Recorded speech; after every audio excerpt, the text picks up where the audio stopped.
Bonnel. Bonjour Pascal Praud. Vous m'entendez correctement? Vous êtes sur le terrain, dans le Donbass. Je voudrais que vous nous donniez les dernières informations de ce qui se passe sur le terrain.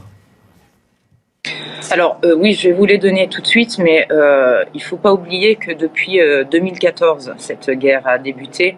Dans le Donbass, ça est le berceau là où je me trouve. Les gens ici sont épuisés. Il y a eu beaucoup de morts, beaucoup de décès, beaucoup de massacres. L'aviation a pilonné le Donbass en 2014, l'aviation ukrainienne. Et aujourd'hui, le point est le suivant. Ça continue. Des villages comme Gorlovka, où j'étais hier et avant-hier, sont également visés par des tirs, des grades, etc. Il y a des blessés, il y a des morts que je filme quotidiennement, que je photographie également, pour garder ça en témoignage. Je n'ai aucun message politique, mais sachez simplement que depuis une semaine, on parle de ce conflit, mais il dure depuis 8 ans. Il y a eu 13 000 morts. 13 000 morts. Les gens sont épuisés. Ils se sentent tous ukrainiens. Et ce que je peux vous dire, c'est qu'ils sont très surpris que l'Europe se rende compte de la situation.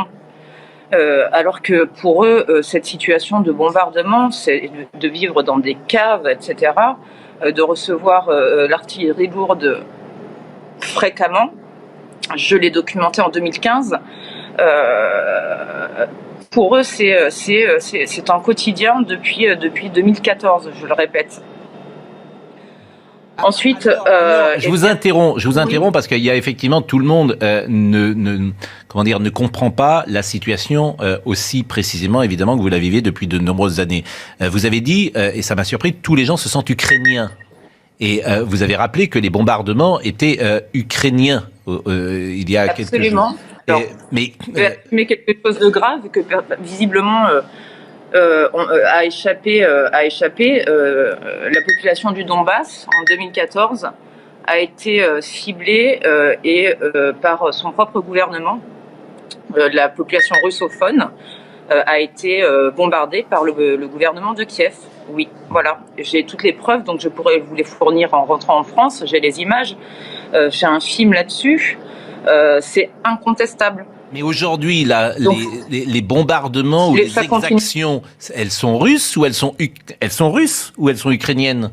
Du côté où je suis, elles sont ukrainiennes. Les Russes sont au cœur du pays. Et côté Donbass, donc près de la ligne de front, à Lugansk, où je vais bientôt me rendre, c'est l'armée ukrainienne. Je suis désolée de choquer tout le monde. Non, pas du tout. Et je ne prends pas parti. Et je ne défends pas Poutine. C'est simplement, moi, je suis au plus près des civils. J'étais l'an dernier en Arménie. Je ne prends pas de position. Simplement. Ce que vous dites est factuel. Il faut quand même. Ce que vous dites est factuel. Tout à fait. Et ces populations aujourd'hui a bombardé sa population. Les enfants ont vécu 8 mois dans des caves. Le film que j'ai fait en 2015 est une preuve de toutes ces crimes de l'humanité. J'assume. Je vous invite à le regarder. Hier, j'étais avant-hier dans une école. 2 institutrices ont été coupées en deux, le corps coupé en deux. Je rencontre j'ai mis des photos sur mon mur Facebook, des babouchkas, parce que les gens qui n'ont pas, les plus âgés, les retraités n'ont pas pu quitter la zone.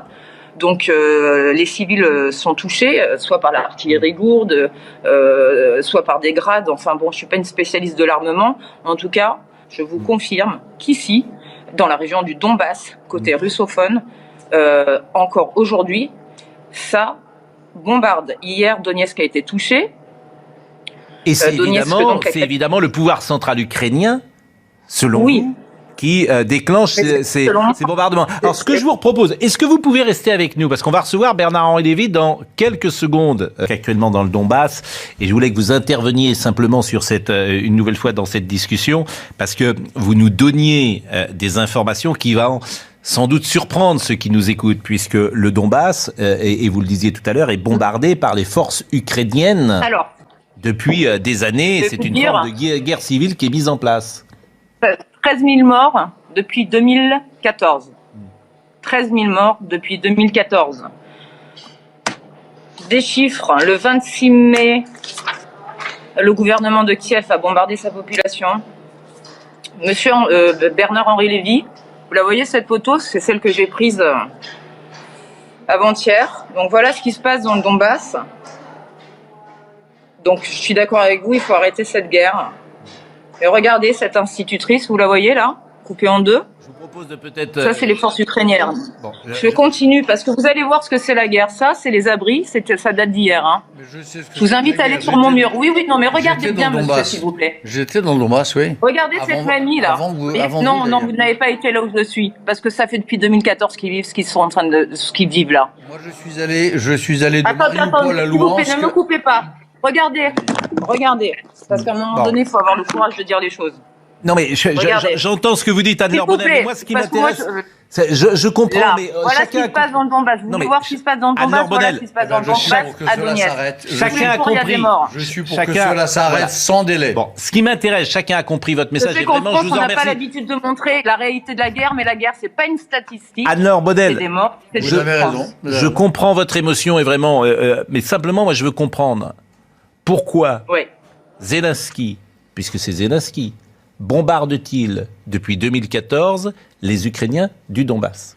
Mais je ne suis pas d'accord avec eux.